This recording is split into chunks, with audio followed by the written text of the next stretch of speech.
मुख्यमंत्री देवेंद्र फडणवीसांनी मोठी घोषणा केली आहे। पोलिसांना घरांसाठी 1768 कोटी रुपये मंजूर करण्यात आलेत। मुख्यमंत्री देवेंद्र फडणवीसांनी ट्विट करून या संदर्भातली माहिती दिली आहे।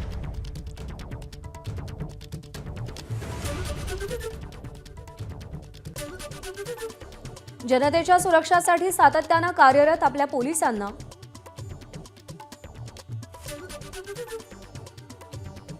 घरं मिळाली पाहिजेत यासाठी प्रारंभीपासून मी आग्रही राहिलो। त्यामुळेच 2014-2019 या काळात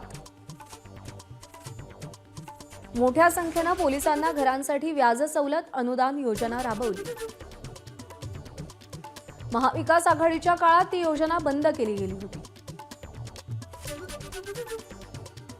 नंतर पुन्हा आम्ही ती योजना सुरू केली।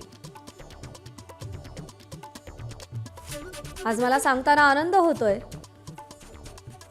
की आमच्या 5459 पोलिसांना घर बांधणी अग्रिम म्हणून 1768.08 कोटी रुपयांना मंजुरी प्रदान करण्यात आलेली आहे।